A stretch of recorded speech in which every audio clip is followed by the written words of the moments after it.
대권 잠룡들의 출마 선언, 불출마 선언이 이어지고 있습니다. 경선 룰을 둘러싼 비판의 목소리도 들리는데 먼저 민주당으로 가봅니다. 정성호 민주당 의원 자리했습니다. 안녕하세요. 네, 안녕하십니까.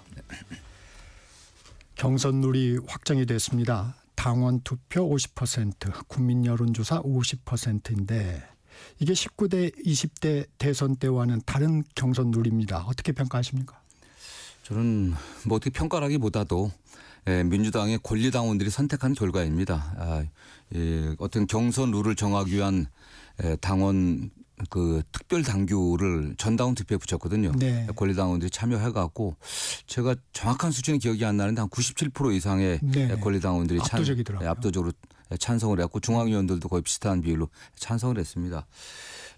지난 19대나 20대 과거의 사례에 비춰봐갖고 좀 퇴보한 게 아니냐 이런 말씀도 하시는데 그 당시 같은 경우는 권리당원들의 숫자가 뭐 1, 20만 명 내외였거든요.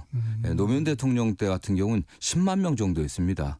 그렇기 때문에 뭐 일반 국민들 그 10만 명 권리당원들만 참여해 갖고선 굉장히 제한되지 않겠습니까? 여론 반영이 안 되기 때문에 좀 확대해 갖고 일반 국민들도 참여할 수 있게 했는데 지금 권리당원만 거의 120만 명이 육박하고 있거든요. 또 일반 당원들 같은 경우는 뭐 2, 300만 정도까지 보고 있기 때문에 저는 충분히 일반 국민들의 여론도 많이 반영된다고 보고 있고 또 그런 차원에서 50%의 국민 여론조사를 반영하기 때문에 큰 문제는 없다고 생각합니다. 네.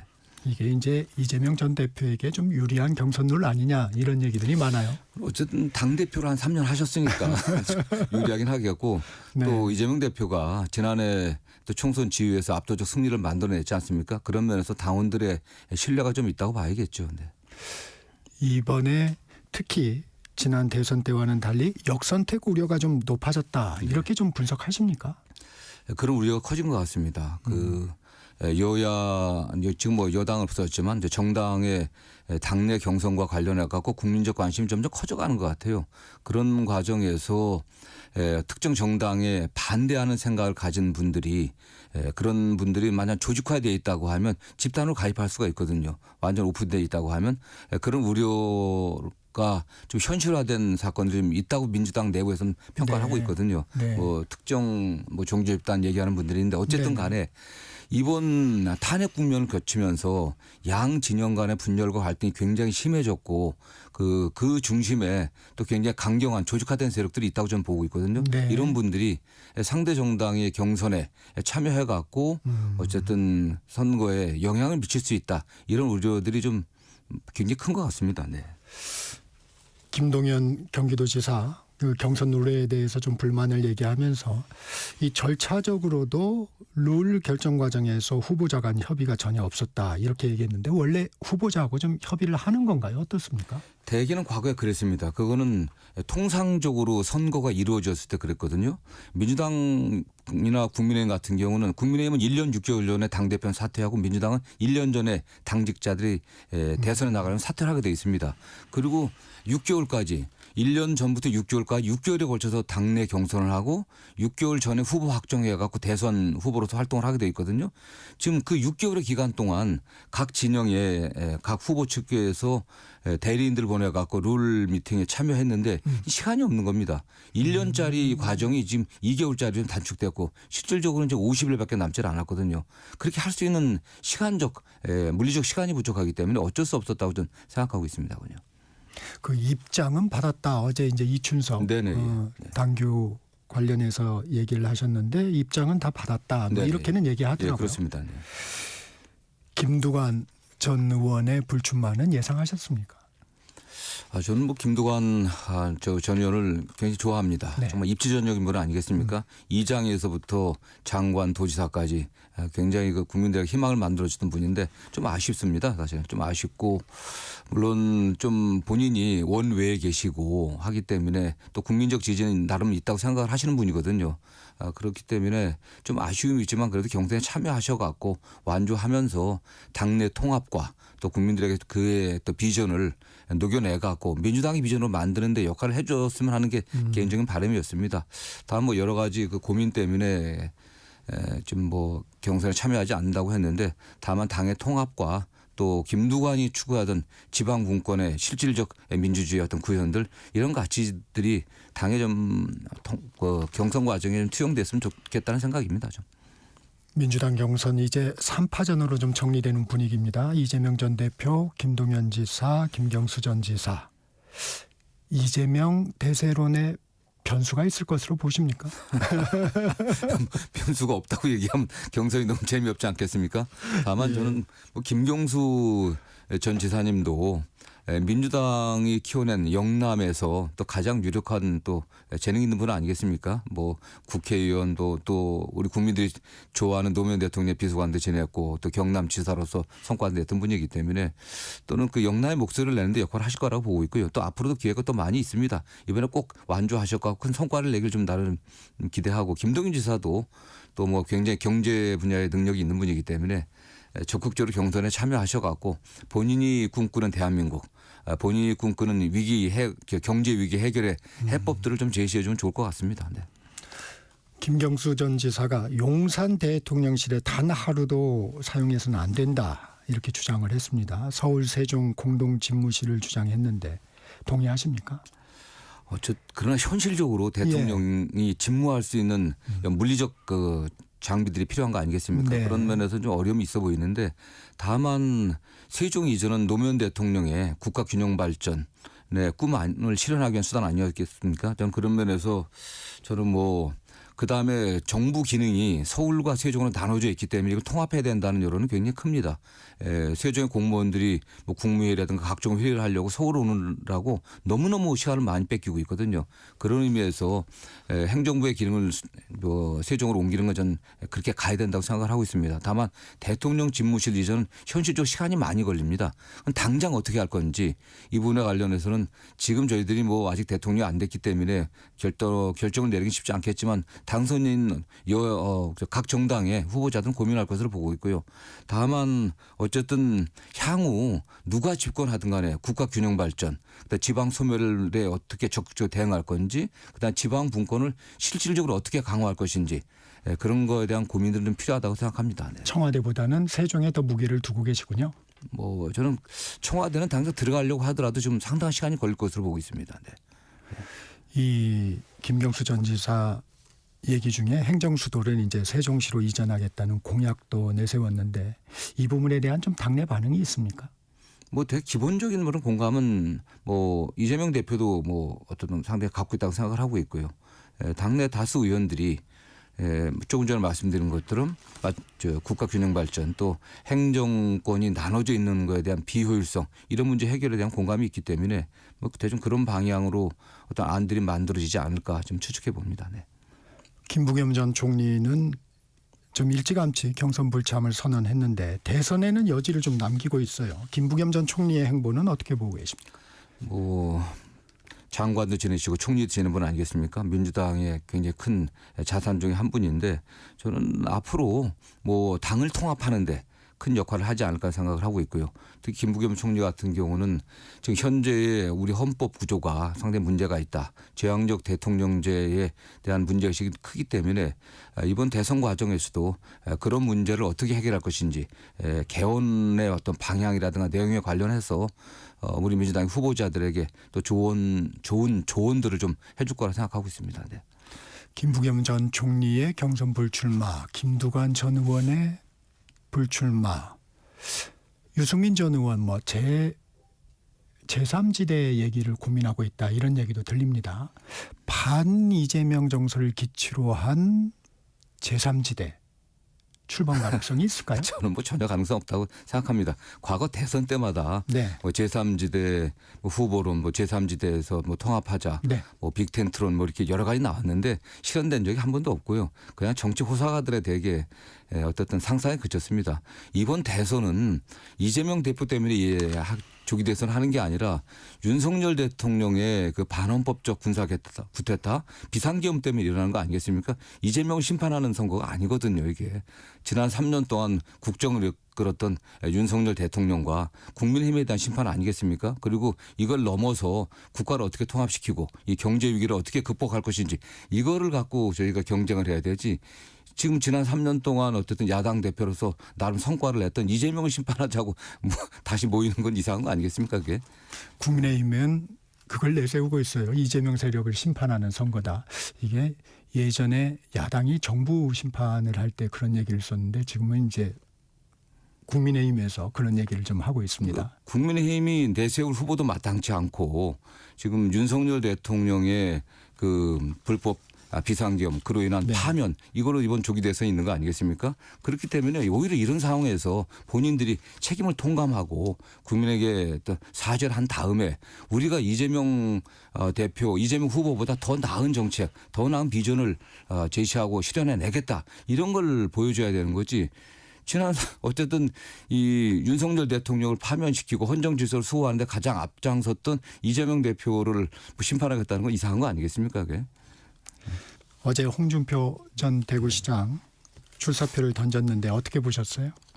좀 말씀하시는 게 좀 이상한 것 같아요. 자꾸 뭐 이재명 대표 뭐 네. 전과 운운하고 하면서 네. 그다음에 뭐 본인이 더 뛰어난 능력과 뭐 능력 검증된 능력 뭐 자질이 있다고 얘기를 하는데 그 황당한 얘기 같아요.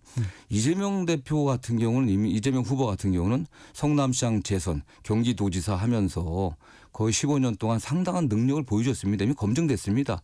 이미 검증된 사람에 대해서 뭐 여러 가지 과거의 어떤 일을 갖고 비판하는 거는 본인의 비전이 없다는 거 아니겠습니까?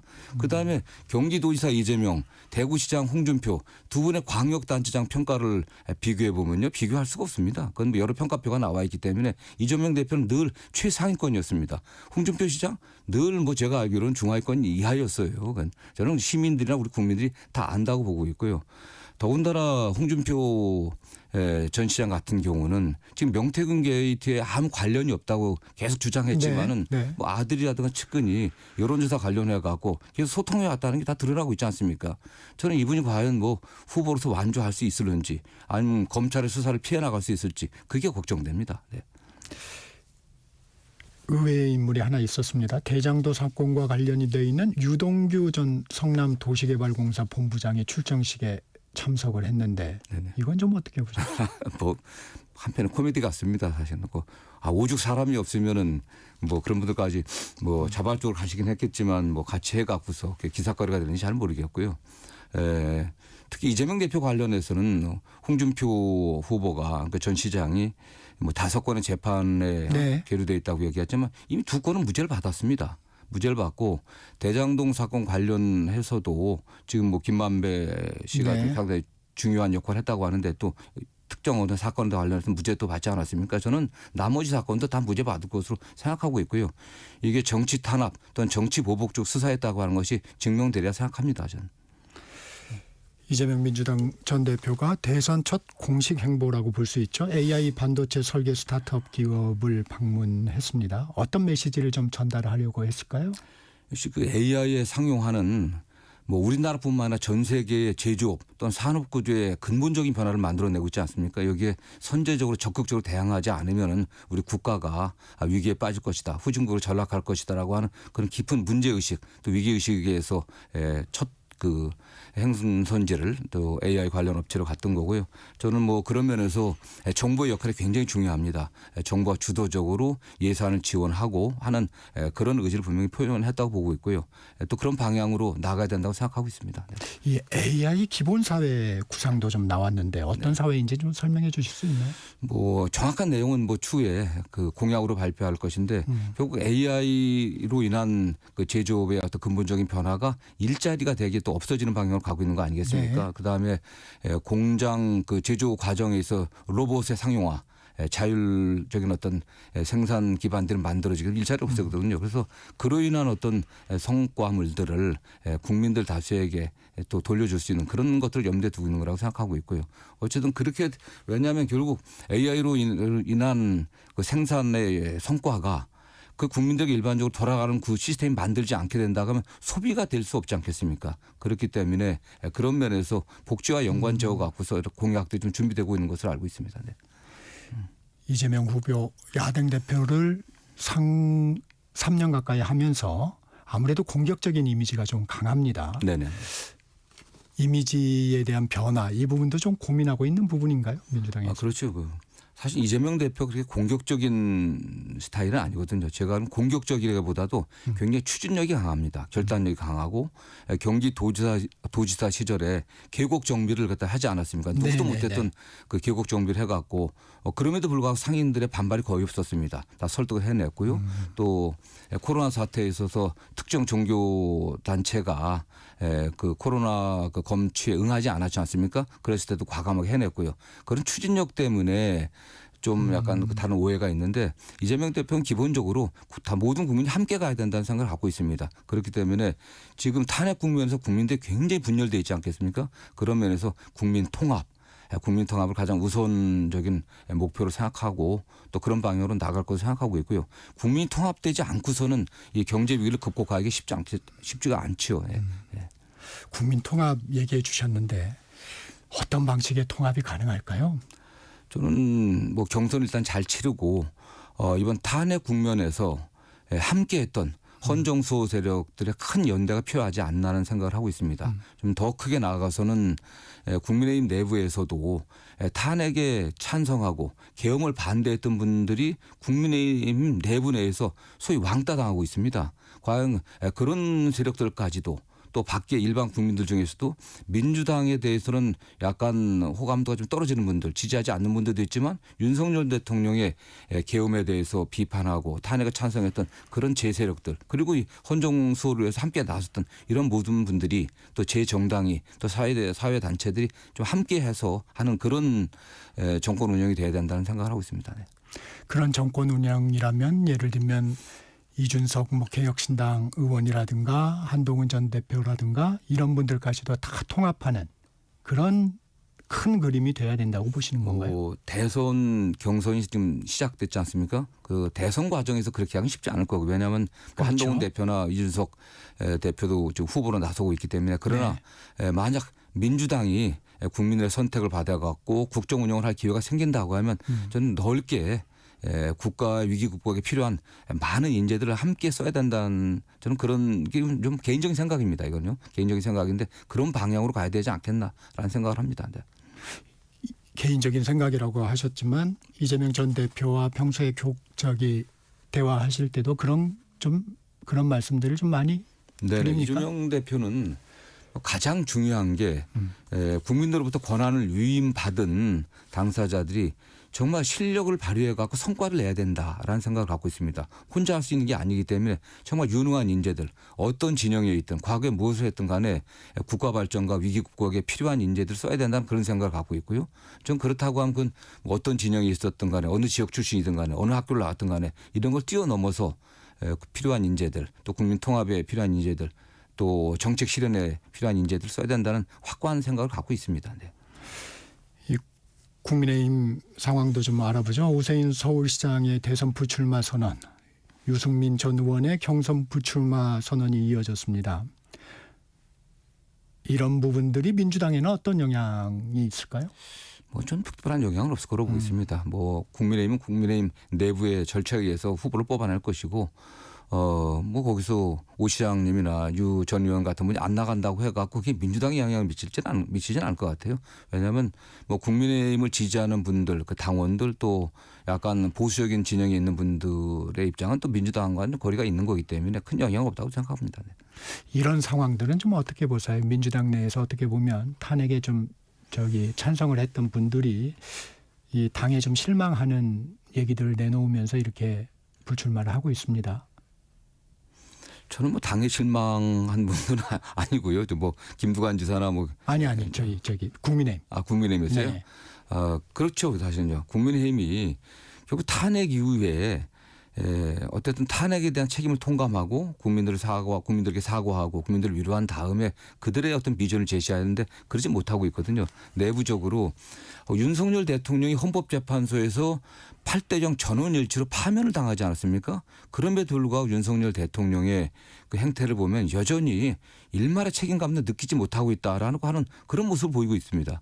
거기에 대해서 국민의힘도 거의 동조하는 방향으로 좀 가고 있다고 생각해요. 뭐 퇴거도 하지 않고 사저에서 국민의힘 의원들 불러서 말씀하시고 지금도 메시지를 그 지지자들에게 전달하고 있지 않습니까? 이런 거에 관련해 갖고 국민의힘이 분명하게 선을 그어야 되는데 현재 국민의힘 지도부는 윤석열 대통령과 함께 가려고 하는 게 아닌가라는 느낌을 주고 있기 때문에 그렇기 때문에 당내에서도 뭐 분열이 좀 일어나고 있는 거 아니겠습니까? 그게? 한덕수 대행의 차출로는 한덕수 대행은 계속 선을 좀 긋고 있는데 왜 계속 나오는 건가요?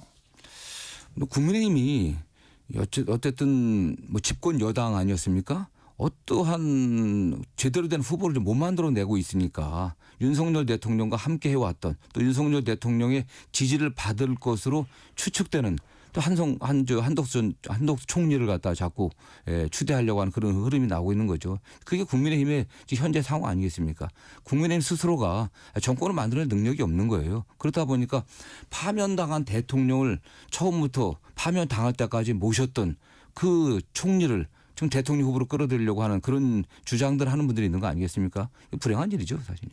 정 의원님이 보시기에는 지금 경선 과정에 윤심이 작용하고 있다고 보세요? 저는 뭐 작용하고 있다고 보고 있습니다. 그 대통령께서 뭐 그 사주에 계실 때, 그 관저에 있을 때도 어쨌든 뭐 서부지법에 가서 난동을 부리는 사람들까지 등 격려하고 위로하고 또 윤 대통령 지지했던 청년들을 갖다 약간 선동하는 발언도 했고 그저께 사주에 돌아올 때도 그 발언하는 거 보십시오. 뭐 5년 하나 3년 하나 똑같다. 다 이기고 들어왔다. 이런 말씀하지 않았습니까? 그리고 저는 그거는 결국 본인이 여당이나 또는 정치권에 일정한 영향을 미치겠다고 하는 강한 의지의 필요가 아니겠습니까? 네. 윤 전 대통령 사저 이동하면서 말씀도 해주셨는데 입장문을 통해서 나라와 국민을 위한 새로운 길을 찾겠다. 이건 앞으로 어떻게 전망이 되십니까? 윤 대통령의.